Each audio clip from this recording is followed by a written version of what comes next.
स्वागत आहे। तर बऱ्याच दिवसांनी आज व्हिडिओ करत आहे। सुट्टीला आता गावाला आलेलो आहे आणि काय करेन म्हटलं व्हिडिओ पण नाही वेळ भेटला, तर आज म्हटलं चला करूया। बाहेर आता फिरायला चालायला जाणार आहे, तर जाता जाता म्हटलं घराच्या आजूबाजूचा जो परिसर आहे ते तुम्हाला दाखवावा। तर ओवी पण म्हटली मला सायकल चालवायची, मग तिला घेऊन आता निघालेलो आहे। राज पण आहे, ओवी आहे। तर बघा आता 5:30-6 वाजत आलेले आहेत, पण अजून बऱ्यापैकी थोडंसं ऊन वगैरे आहे। मग अशी पाऊस पडून गेला, उन्हात पाऊस पडत होता, थोडा वेळ 5-10 मिनिटाचा पडला आणि नंतर परत थांबलेला आहे। तर चला आंबे वगैरे भेटत आहेत का बघूया।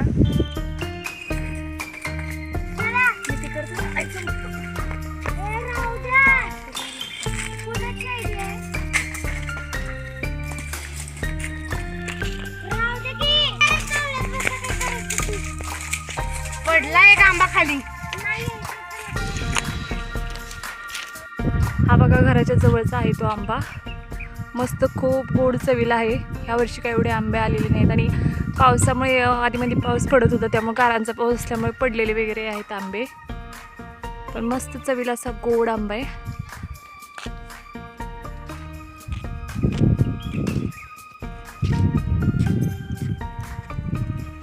या साईडला बघा ऊन दिसत आहे आणि इकडं तर सावली पडत आली आहे। परती गाव असल्यामुळं हळूहळू 4 नंतर मग असं सावली पडायला सुरुवात होते। हा बघा राज आंबे पडतायत का आंबे? ह्या झाडाला किती आंबे आहेत? आंबट आहे ना आंबा पण?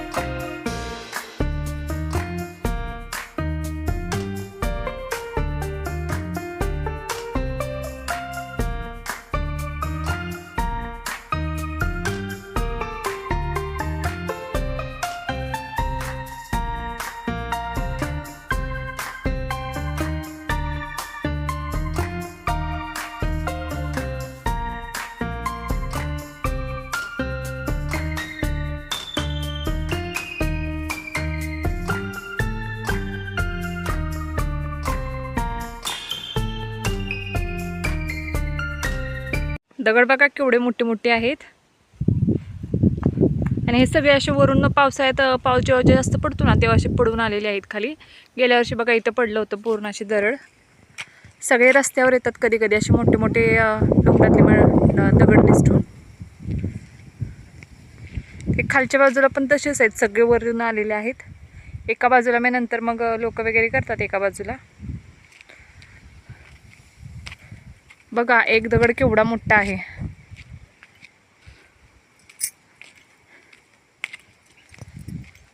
मीच एकटी बघा पाठीमागे राहिली, ही ओवी तर गेली सायकलीवरून पटपट, ही दोघं पण गेली। मस्त वाटतं असतं संध्याकाळचं चालत चालत फिरायला, मस्त वारा सुटलेला आहे। झाड बघा कसे भारी डोलत आहेत।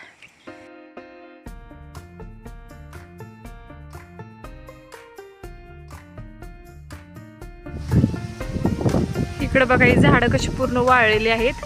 कधी कधी खाली असं काय पेटवलं असलं की मग वरच्या बाजूला अशी चांगली चांगली झाडं पण जळून जात आहेत।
हे बघा म्हशीचं वगैरे जे शेण वगैरे असते त्यासाठी एका ठिकाणी आणून टाकतात त्यापासूनच परत शेणखत तयार होतं.